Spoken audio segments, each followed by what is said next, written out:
kita ada satu persoalan yang saya fikir di bibir ramai orang, iaitu bila PRU ke-15 akan diadakan. Soalan ni sebenarnya, Anthony, adalah lanjutan daripada laporan media yang mana telah memetik kenyataan Anthony bahawa Anthony merasakan bahawa PRU ke-15 hanya akan berlangsung pada tahun hadapan. Boleh jelaskan? Ya. Salam sejahtera dan terima kasih kepada saudara Syarizan. Ya, semalam saya dalam satu pertemuan dengan beberapa editor kanan dalam satu perjumpaan tertutup. Selepas perjumpaan tertutup, mereka ada minta saya untuk memberikan sedikit komen untuk laporan media berkenaan dengan tarikh pilihan raya. Saya berkongsi banyak dengan mereka berkenaan dengan pandangan saya, dan saya mengatakan bahawa pada khidmat saya dan mengikut perkiraan, kalau pertimbangan melihat kepada pertimbangan politik dan juga beberapa perkiraan beberapa faktor, saya menjangkakan, bukan saya boleh tentukan, saya hanya menjangkakan bahawa pilihan raya umum nampak gaya tidak akan berlaku pada tahun ini. Mengapa saya kata begitu? Ada beberapa sebab. Yang pertamanya, sekarang kita sudah masuk bulan Julai. Okay, bulan Julai dalam 2 minggu kita akan ada sidang parlimen. Okay. Dan Perdana Menteri serta Menteri-Menteri Kabinet masih sibuk di luar negara. Perdana Menteri masih berada di Turki pada hari ini. Kan? Kalau kebiasaannya dalam masa 2-3 bulan nak buat pilihan raya, takkan kabinet, anggota-anggota kabinet masih sibuk kat luar negara. Dah sibuk turun berkempen di kawasan masing-masing. Jadi pertanda itu saya tak nampak lagi. Kalau sepatutnya mengikut kebiasaannya, kalau dah ada pilihan raya dalam 2-3 bulan, sepatutnya fokus sudah domestik. Tak ada lagi lawatan-lawatan ke luar negara dah. Dan sepatutnya sudah dibatalkan ataupun diminta supaya semua berada dalam lapangan. Tapi ini belum berlaku. Dan saya melihat kepada mengapa bulan 8, bulan 9 ini, walaupun tarikh-tarikh ini adalah tarikh-tarikh yang diminta oleh pimpinan UMNO. Kata lepas 31 Julai ini kena terus bubar parlimen. Kalau bulan Ogos bubar parlimen, bulan September adakan pilihan raya. Tapi sekarang ini masalah yang paling besar membelenggu masyarakat kita ialah kerana inflasi begitu tinggi, dan juga kos sara hidup menjadi satu isu yang menjadi satu kesan yang begitu besar kepada masyarakat kita. Rata-rata rakyat di bawah mengalami kos sara hidup yang besar ini, peningkatan kos sara hidup ini. Jadi kalau bulan Julai kita ada sidang parlimen, dah habis sidang parlimen dah awal Ogos. Awal Ogos ini dah dengan September, bulan Ogos dengan September ni dia punya ruang tu tak banyak. Dan mengapa ruang Ogos dengan September ini tidak berapa mungkin ialah sebab dia kena buat belanjawan dulu. Sebab sekarang ini kos sara hidup tinggi. Tambahan pula dengan belum nampak ada apa-apa dasar ataupun tindakan kerajaan yang komprehensif, ataupun bantuan yang jelas. Walaupun ada sedikit bantuan sini sana, tapi dia perlu menunggu sampai belanjawan. Ada satu mungkin beberapa dasar baru ataupun pendekatan baru ataupun insentif baru untuk membantu rakyat. Itu akan dijadikan sebagai umpan pilihan raya. Sudah tentu ini pertimbangan politik lah, pertimbangan pilihan raya. Sudah tentu belanjawan itu memainkan satu peranan penting untuk memasuki pilihan raya. Jadi bulan Ogos dengan September ini saya rasa tidak berapa mungkin, sebab belanjawan akan berlaku pada bulan Oktober. Okay. Takkan dia nak buat pilihan raya sebelum pengumuman belanjawan. Dia tak ada apa-apa advantage. Kalau tak ada pengumuman belanjawan, tak ada apa-apa yang nak ditawarkan. Dia boleh manifesto orang. Manifesto itu dia punya kesan tak sebesar belanjawan. Kalau belanjawan itu dari bentang dalam parlimen, dia punya impact tu mungkin lebih besar. Jadi saya mengatakan bahawa Ogos dan September saya tak nampak kemungkinan itu ada, ataupun ruang itu ada, window itu tak berapa ada.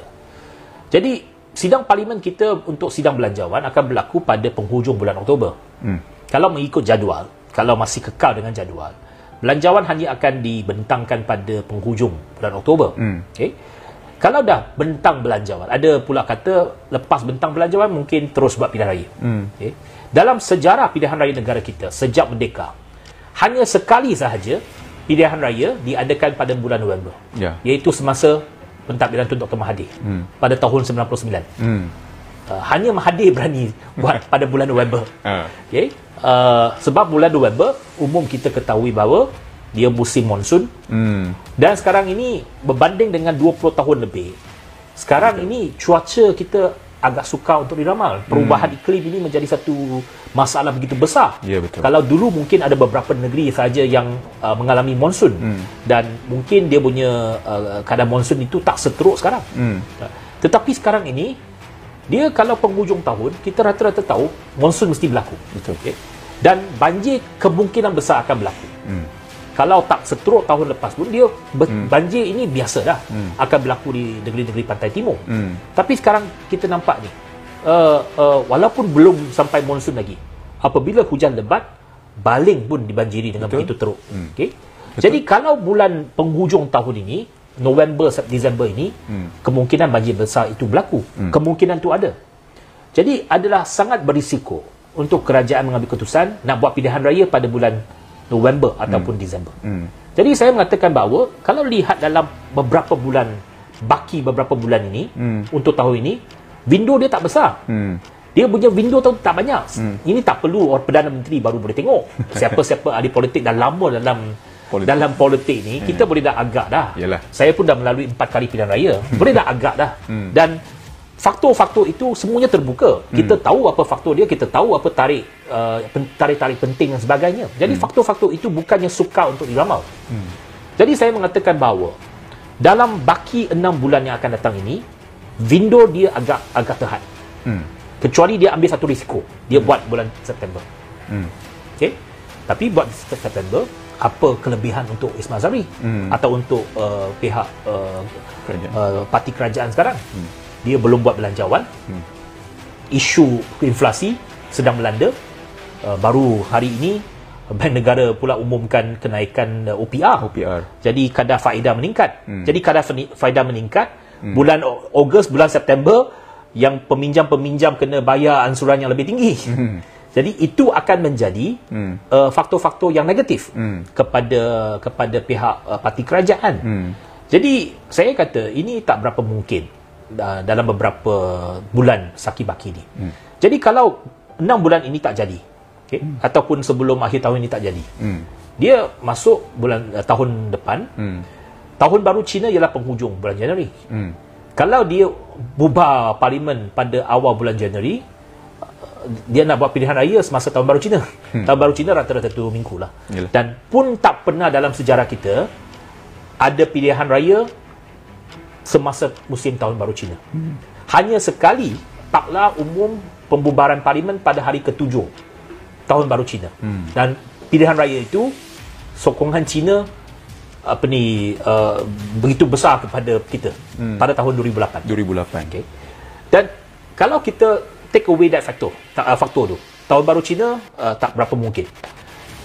Masuk bulan Februari. Masuk bulan Februari, window dia hanya antara pertengahan bulan Februari dengan pertengahan bulan Mac.